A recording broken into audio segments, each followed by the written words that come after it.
Pronto, vamos lá, né? A questão 2, ela diz assim, ó. Ela fala assim, ó. O som do bater de palmas em um anfiteatro produz ondas que são espalhadas por degraus de largura W igual a 0,75 metros. W igual a 0,75 metros. Aí ele fala assim, ó. Conforme ilustra a figura. O som retorna ao palco, o eco, né? Como uma série regular de pulso, uma onda, né? Que soa como uma nota musical. E tem A. Supondo que todos os raios da figura seguinte são horizontais, determine a frequência com a qual os pulsos chegam no palco, ou seja, a frequência da nota ouvida por alguém que se encontra no palco. Ele quer saber qual vai ser a frequência do eco.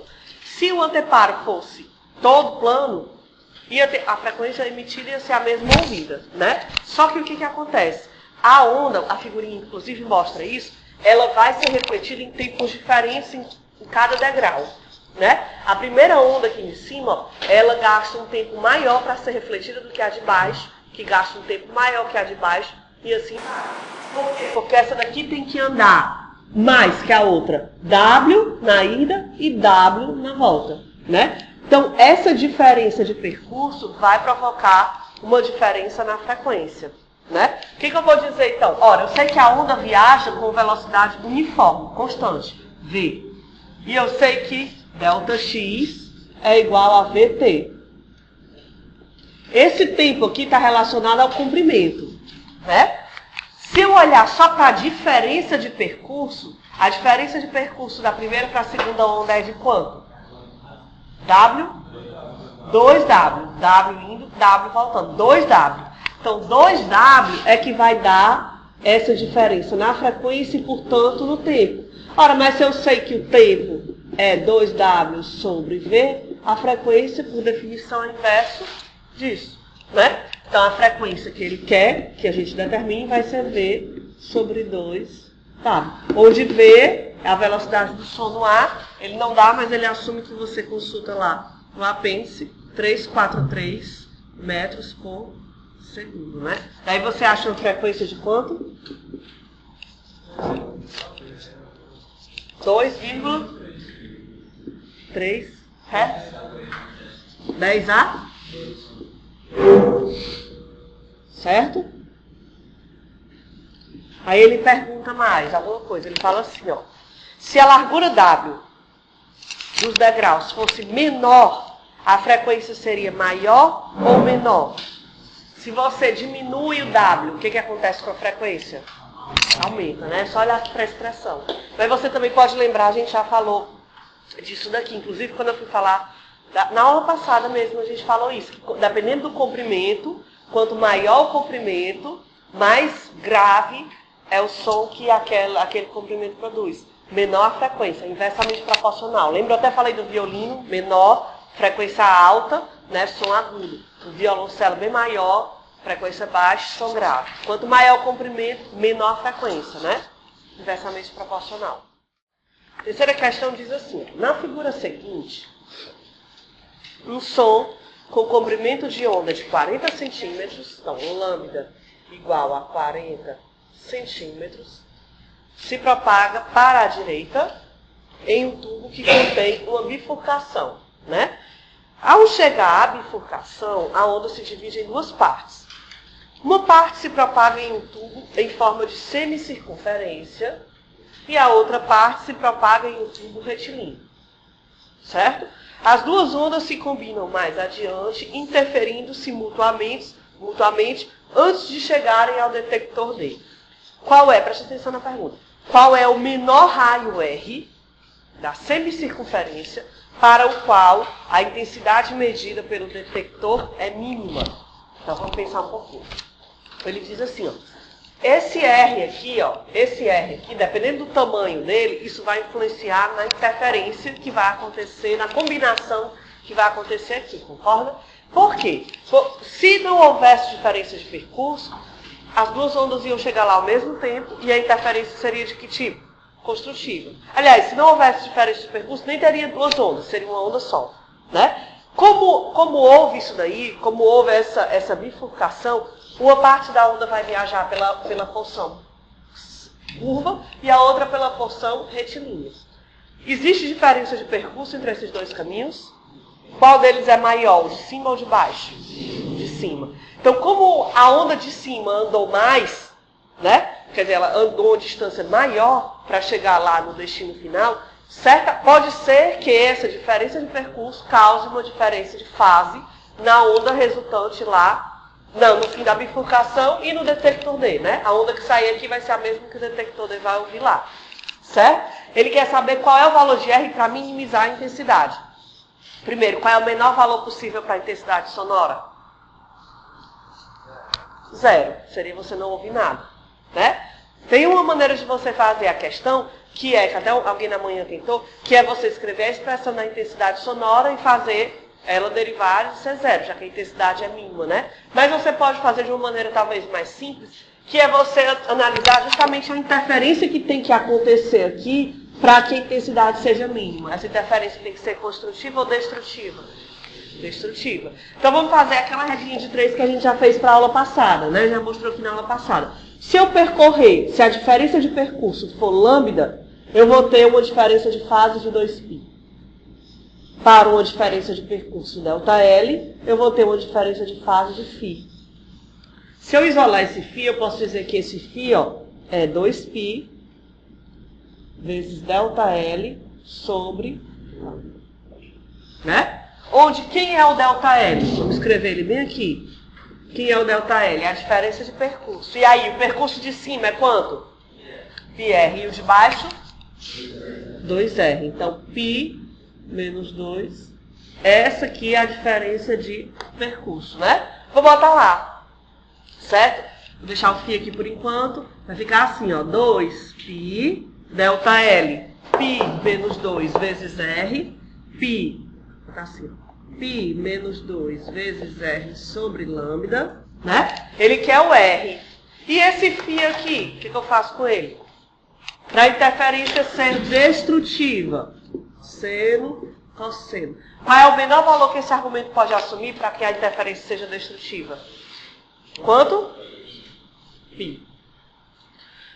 Por que tem que ser π? Só π, a interferência vai dar destrutiva? Não. π, 3π, 5π, 7π, um número ímpar de π. Mas ele quer o menor R. Então, o menor R equivale ao menor φ. Então, π, bem aqui, ó. π, que é a interferência destrutiva. Aí, agora é só você achar o R, né? Aquele R vai ser, ó, lambda. R vai ser igual a lambda sobre 2 vezes π menos 2. Aí daí você acha que tem um lambda, cadê? Aí você acha que o R é quanto? 17,54. Acho que 10 centímetros. É. Certo? Pedido? Diga lá. O ΔL, como é que eu achei que o ΔL é a diferença de percurso. O percurso de cima, ele tem que comprimento? Meia circunferência, né? Então, se fosse todo, era 2πr. Como é metade, π vezes r. E o de baixo? Ora, daqui para cá é r, daqui para cá é r, então o de baixo é 2r. Então vai ficar ΔL é πr menos 2r. Então a questão 6 diz assim, ó. Na figura seguinte, um submarino francês e um submarino americano se movem, falta no N aí, né? Se movem um em direção ao outro durante manobra em águas paradas no Atlântico Norte. Águas paradas, né? Tem uma questão que é a 7ª, por sinal a próxima, em que o ar, aí no caso é outro meio, né? Em vez de ser um submarino, é um trem. Então, em vez de estar na água, está no ar. Só que aí o ar não está em repouso. Aí você vai ter que levar isso bem em conta, certo? Então ele diz assim, ó. Então a manobra feita em águas paradas. O submarino francês se move a uma velocidade de 50 km por hora. 50 km por hora. E o submarino americano a 70 km por hora. Certo? Aí ele fala assim, ó. O submarino francês envia um sinal de sonar, que é uma onda sonora na água, né? É um radar para a água, de frequência 1,0 vezes 10. A frequência, então, é 10 a 3 Hz. Aí ele fala assim, ó. As ondas do sonar do som se propagam a 5.470 km por hora. A pergunta é, qual é a frequência do sinal detectado pelo submarino americano? Então vamos pensar um pouquinho, o que está acontecendo? O submarino francês está enviando uma onda e o submarino americano vai detectar essa onda, certo? Então o emissor, a fonte, é o francês e o detector é o americano. Só que o detector e a fonte se movem, então a frequência captada não vai ser igual a 10/3, né? Não vai ser igual à emitida. Então como é que você vai calcular a frequência captada? Bom, a única expressão para o efeito Doppler é essa, ó. Mais ou menos V do detector, V mais ou menos V da fonte. Pronto. Você vai ter que usar essa expressão, aliás. Certo? Aí vamos pensar um pouquinho. Vamos lá. Bom, a frequência captada vai ser diferente de F. F, ele deu. Aí vamos aqui pensar. Quem é o detector? É o submarino americano. E a fonte, o submarino francês. Eles se aproximam ou se afastam do outro? Então aqui no numerador o sinal é qual? Positivo, e no denominador? Então pronto. E detector é o americano e a fonte é o francês. Pronto. Aí é só substituir, você vai achar a frequência de 1,02 vezes 10/3 Hz. O item B, ele fala assim, ó. Item B. Cadê? Qual é a frequência do eco do submarino americano detectado pelo submarino francês? Então vai haver uma reflexão. Quando a onda sonora chegar ao submarino americano, ela é emitida pelo francês, chega no submarino americano e reflete de volta e é captada, né, de novo aqui pelo submarino francês. Tem várias maneiras de você fazer essa questão. Você pode parar o submarino e mover só o outro, fazer a velocidade relativa, né? Uma das maneiras de você fazer esse item B é você imaginar que agora quem vai ser a fonte é o submarino americano, né? E quem vai ser o detector é o submarino francês. Só que sendo o submarino americano a fonte, qual é a frequência da fonte agora? É 10/3 ou é 1,02 vezes 10/3? É a nova frequência, né? Porque eu só posso emitir o que eu capto. Né? Ele não vai gerar, ele tá sendo, é só um eco. Ele vai bater e vai retornar. Então a frequência que ele vai emitir tem que ser igual àquele detector, né? Então vai ficar, ó, a nova frequência F duas linhas é igual a F' vezes V, mais ou menos, aproximação, né? Mais, aí agora, ó, quem é o detector é o francês. Sobre V menos quem é a fonte é o americano. Certo? Aí se você fizer essas substituições, o F duas linhas é igual a, deve ser maior, né? 1,04. 10/6. Perceba que é pouco maior que 1, né? Porque as velocidades não são altas. 50, 70 km por hora. Quanto maior for né, essa velocidade, a diferença no carro, maior vai ser a sensação do efeito Doppler. Certo?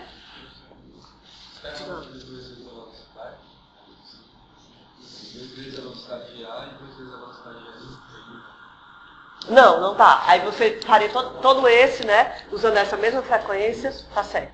Também. Pode fazer também. Aí você não faria que aquele é o emissor. Esse aqui seria o emissor e o detector, né? Pode. Pode fazer também assim. Vamos lá. Pronto. Questão 9 diz assim, ó. Na figura seguinte, um som de comprimento de onda 0,850 metros, lambda 0,850 metros, é emitido isotropicamente. O que é isotropicamente?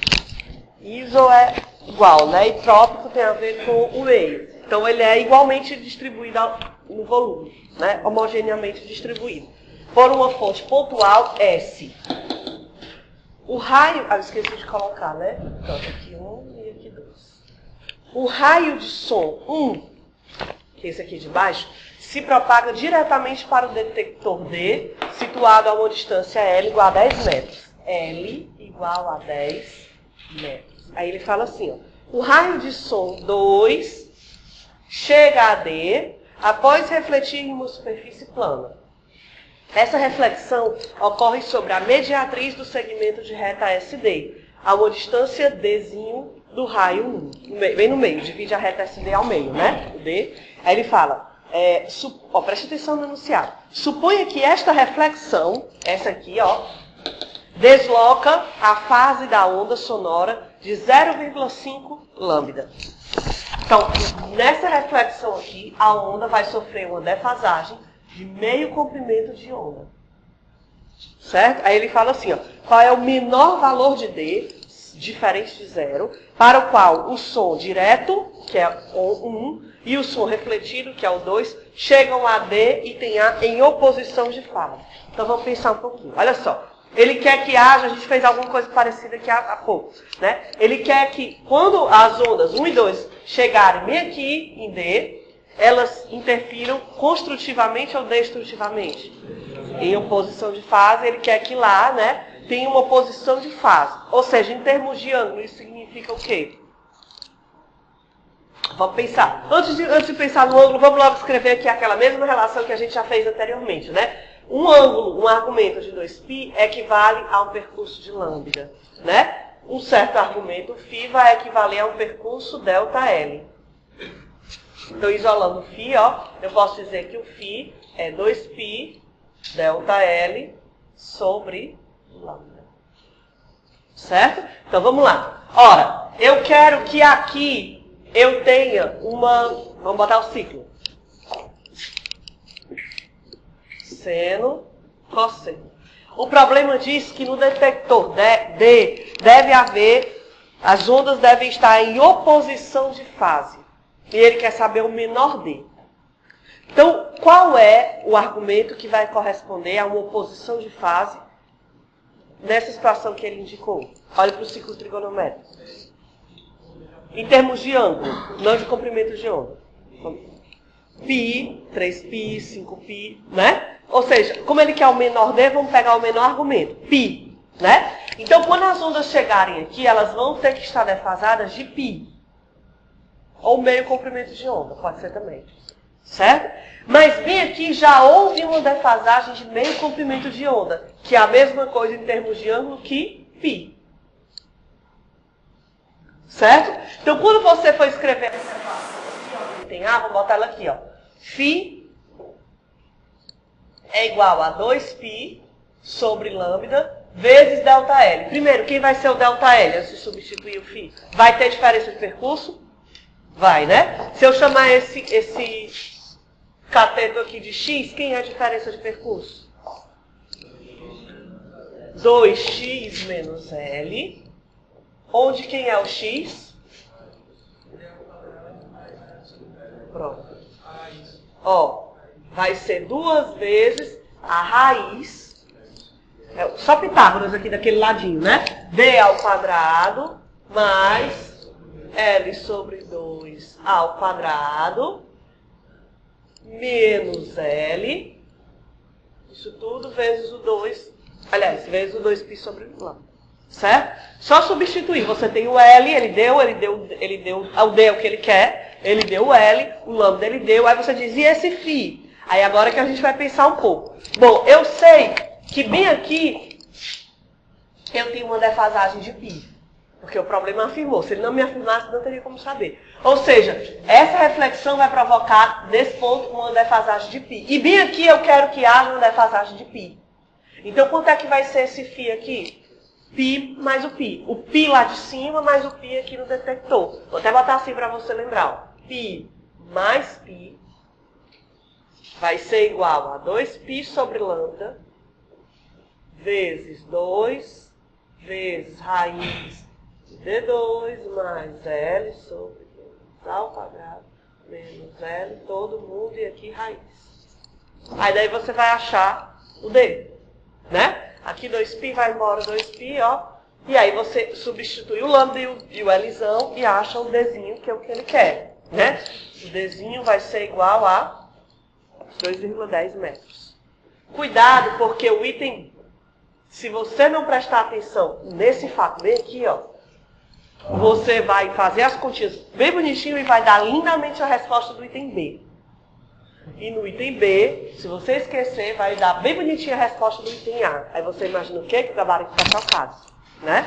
Não é verdade, é porque você esqueceu daquele fato lá. Vamos ver o item B. O que ele diz no item B? Ó. Agora eu quero o menor valor de D, diferente de zero, para o qual o som 1 e o som 2, a onda 1 e a onda 2, chegam em D em fase. Aí vamos lá. Bom, vou partir já daqui, tá? Então vai ficar assim, ó. O item B vai ficar Φ é igual a 2π sobre lambda vezes a raiz, duas vezes, raiz de D2 mais L2 sobre 4 menos L. Pronto. Certo? Aí agora vamos discutir quem é o φ. Ora, olha para o ciclo trigonométrico. Eu quero que lá no D, em D, haja as ondas cheguem em fase. Isso representa o que em termos de ângulo? Uma interferência construtiva. Em termos de ângulo vai ser quem? Olha para o ciclo. 0, 2π, 4π, 6π. Como eu quero o menor D, eu vou usar que ângulo, então? 0, menor. Né? Então aqui, ó, eu vou ter 0 de argumento, mas eu já tenho um π de lá. Né? Então aí ficaria π igual a 2π sobre lambda vezes 2 raiz de D2 mais L2 sobre 4 menos... 4 menos L. Aí você vai achar que o D é 1,47 metros. Isso porque ele quer o menor D. Se ele quisesse o segundo menor D para cá, aí você, em vez de usar o 0, usaria quem? 2π. Né? E em vez de usar π, no primeiro item, você usaria 3π. Assim vai. Certo? Ok? Então tem esse detalhezinho que é a defasagem. Tem duas defasagens. Pronto. O φ, ele é o ângulo da defasagem. Certo? Só que tem duas defasagens. A primeira defasagem é lá em cima, que ele já diz quanto é. Essa você não precisa calcular, porque ele fala que, ó, ele fala que a reflexão provoca uma diferença de 0,5 lambda. A diferença de fase, ele fala, suponha que a reflexão desloca a fase de 0,5 lambda. Meio comprimento de onda equivale a meia volta. Né? Um comprimento de onda, uma volta. Então, se você for escrever em termos de ângulo, 0,5 lambda é a mesma coisa que π. Aí você já guarda essa informação. Só que aí depois ele pergunta, ele afirma que ele quer um D quando aqui houver, quando as ondas estiverem em oposição de fase. Oposição de fase, a maior oposição é quando está uma ao contrário da outra. Ou seja, quando você andou no ciclo π. Aí como eu já tinha um π lá e o π daqui, ficou 2π. Certo? No item B, ele quer que as ondas cheguem em fase. Aí, em fase significa que você, dando a volta no ciclo, você está aqui, aí você percorre 2π, percorre 4π, 6π. Como ele quer a menor distância D, você vai pegar o menor argumento, que é 0. Né? Aí vai ficar 2π mais π. Exatamente. Vamos lá. Questão 11 diz assim, ó, o ultrassom, o nome já diz, ultrassom, né? Ultra é além, né? Aí ele fala, ultrassom é uma onda sonora cuja frequência é tão alta que não pode ser ouvida pelos seres humanos, né? O ultrassom é usado para produzir imagens do interior do corpo humano. Além disso, o ultrassom também é usado para medir a velocidade do sangue no corpo. Calcular se a velocidade de sangue está dentro da normalidade, né? Para isso, a frequência do ultrassom aplicado no corpo, está lá a onda, é comparável com a frequência do ultrassom refletido pelo sangue para a superfície do corpo. Como o sangue pulsa, né, o sangue não está parado, ele tem uma velocidade. A frequência detectada varia. Suponha que uma imagem de ultrassom do braço de um paciente mostra uma artéria que faz um ângulo θ de 20 graus com a direção de propagação do ultrassom. 20 graus aqui, ó. Aí ele fala assim, ó. Suponha ainda que a frequência do ultrassom refletido pelo sangue da artéria representa um aumento máximo de 5.495 Hz em relação à frequência de 5 MHz do ultrassom original. Vamos entender de novo essa informação. O que está acontecendo? Você tem um aparelho de ultrassom que está emitindo ondas, né? Com a frequência acima da audível. E essas ondas são emitidas em direção à artéria. Por conta do movimento do sangue aqui dentro, vai haver uma reflexão e por conta desse movimento, o que o detector lá capta de volta não é mais a mesma frequência que foi emitida. A frequência que foi emitida qual é dessas que ele informou? 5 MHz. A frequência de 5 MHz do ultrassom original. Então essa é a frequência original, F. F é 5 MHz, é quanto? 10 a 6 Hz. Essa é a frequência original, né? Só que por conta do movimento do sangue, preste atenção, a frequência do ultrassom refletido pelo sangue, ou seja, captado de volta, representa um aumento de 5.495 Hz. O que é isso? É a nova frequência? Não.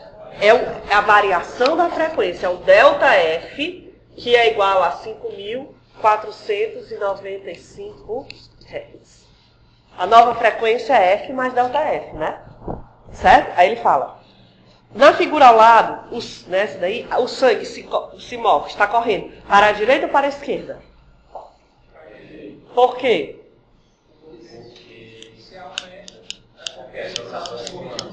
Muito bem. Se a frequência aumenta, é porque a fonte e o detector se aproximam. Como o detector está parado, é o sangue que deve estar se aproximando dele, portanto, escorrendo para a direita, né? Lógico que no prova você não pode só botar a direita, né? Tem que explicar por quê, justificar, certo? Não pode só jogar a resposta, senão não tem valor nenhum. Aí o item B, ó. A velocidade do som no braço humano é 1.540. A velocidade do som é 1.540 metros por segundo no braço humano. Qual é a velocidade máxima do sangue? Então, aí ele dá uma sugestão. O efeito Doppler é causado pela componente da velocidade do sangue na direção do ultrassom. Então vamos pensar de novo, né? Ó, o que ele fala? Primeiro ele já está dando uma dica que vai ter efeito Doppler, né? Que você imaginava que tivesse, porque você vai ter esse movimento relativo entre fonte e detector.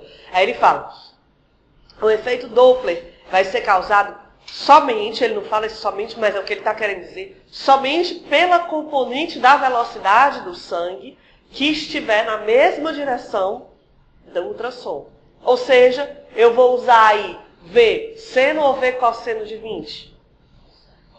V cosseno. Né? Então vamos lá, vamos achar a velocidade do sangue. Bom, vou usar a equação do efeito Doppler, só tenho ela, né? F' é igual, bota logo aqui, F' é igual a F, V, mais ou menos VD, V, mais ou menos V da fonte. Certo? Aí, quem vai ser a nova frequência? A nova frequência é a antiga mais esse ΔF, né? É a frequência original mais o ΔF. Isso vai ser igual a F vezes V. E agora, primeiro, quem é o detector? É o aparelho ou é a artéria? Não. E agora, né? Vamos pensar um pouquinho. Quem é que vai detectar a onda, o resultado dessa onda sonora aí? É o aparelho. O aparelho vai ser... Ó, presta atenção, você pode fazer de novo, como aquela do submarino. Pode fazer de duas maneiras. Do jeito que você fez, o aparelho ser na fonte e o detector, né? Ou você pode imaginar, ó, o aparelho vai jogar uma frequência para o sangue. E lá vai haver uma reflexão e vai voltar para o aparelho. Então você pode...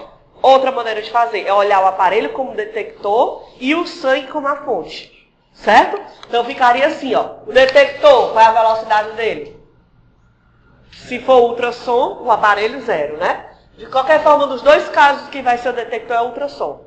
Né? Muda a fonte. Então, V. Aí embaixo eu vou usar o sinal positivo ou negativo? Negativo. Menos quem é a fonte? Agora eu estou interpretando a fonte como o sangue. Nesse caso, desse problema especificamente, não é legal você fazer o detector, o ultrassom como detector e a fonte, porque ele quer a velocidade do sangue, né? Aí você não vai conseguir encontrar. Então, quem vai ser a fonte vai ser o sangue. Só que não é a velocidade do sangue direto aqui, porque não é toda ela que vai está sujeito ao efeito Doppler. Não é só a componente na direção, então cosseno de 20, né? Aí agora é só você substituir os valores, ele quer o V do sangue, ó. Vou chamar aquele F mais ΔF sobre F, ó, né? Igual a V sobre V menos V sangue cosseno de θ. Né? Chato literal. Certo? Aí ele quer o V do sangue, né? Então, F sobre F mais delta vezes V menos V igual a menos V sangue cosseno θ. Então, V sangue é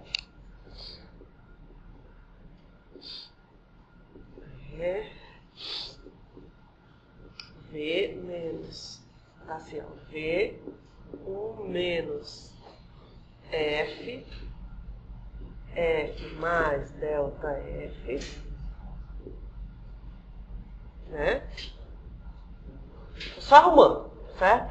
Sobre cosseno de θ. Pronto. Pronto. É a expressão pro V do sangue, né? Certo? Ok? Aí você substitui o θ, o F e o ΔF que ele deu. Aí você vai achar que a velocidade do sangue é quanto? 0,9 metros por segundo, né? Ok? Aí o item B, rapidinho. Só mais um segundo, certo? O item B, rapidinho, ó. Ele pergunta assim, ó. Aliás, o item C, né? Se o ângulo θ fosse maior, preste atenção na pergunta. Se θ for maior, a frequência refletida é maior ou menor? Justifique suas respostas. Então, se eu aumentar o θ, o que vai acontecer com a frequência? Olha lá para a expressão. Se eu aumentar... Essa aqui não é muito boa, porque esse aqui está em termos de V. É melhor você olhar para essa, ó, né? Porque ele quer... Na verdade, é essa. Porque ele quer isso aqui, ó. Se você aumentar θ, o que vai acontecer com a frequência? Vou pensar um pouquinho. Se você aumentar o θ, o que vai acontecer com o cosseno? Diminui. Se você diminui o denominador, o que acontece com ele? Aumenta. Se o denominador aumenta, o que acontece com a fração? Diminui. Ó, a 15, que era a questão que eu iria resolver, ele fala, basicamente, todos os itens ele pede para você achar a potência, certo? A potência média. Então, como é que você vai achar a potência média? A gente já fez isso daqui, né? É aquela expressãozinha, 2 vezes a energia cinética média, dk/dt médio, né? Certo? Aí você vai fazer você vai chegar naquela expressão que a gente já chegou, né? O meio de ρ, VA, ômega, SM ao quadrado, certo? Aí você vai fazer isso para as 5 diferentes condições que ele pediu aí, certo? Por exemplo, ele pede assim, ó, no item B, ó, se uma onda se propagar, no item B não, vamos lá para o final, ó. Se houver, assim, lá no final, se em vez disso 2 ondas são produzidas no mesmo tubo, qual é a taxa total de energia transportada se houver uma diferença de fase entre as ondas de 0, 0,4 π ou π radiano? Aí o que você vai pensar um pouquinho? Você sabe que a expressão da potência, ela depende do quadrado da amplitude, né? Ó, a potência, que é dk/dt médio 2 vezes, é 1/2 de ρ, V, A, ômega, SM ao quadrado, né? Então ela depende da amplitude ao quadrado. Se 2 ondas interferirem, a gente já fez essa análise. Se houver interferência entre 2 ondas, o que vai acontecer com a amplitude da onda resultante? Depende de como é a interferência. Se for construtiva, a amplitude dobra. Só que aqui depende do quadrado disso. Portanto, a potência quadruplica. Né? Se houver no item como ele fala, ele quer que a diferença de fase seja π. Diferença de fase seja π é uma interferência de que tipo? Destrutiva. A amplitude resultante é quanto? 0. Portanto, a potência, 0. Aí você vai fazer esse tipo de análise aí. Certo? Na questão 15. Tem outra parecida, eu acho. Deixa eu ver se tem outra parecida de energia. Um pouco parecida a 13. Tem uma certa semelhança.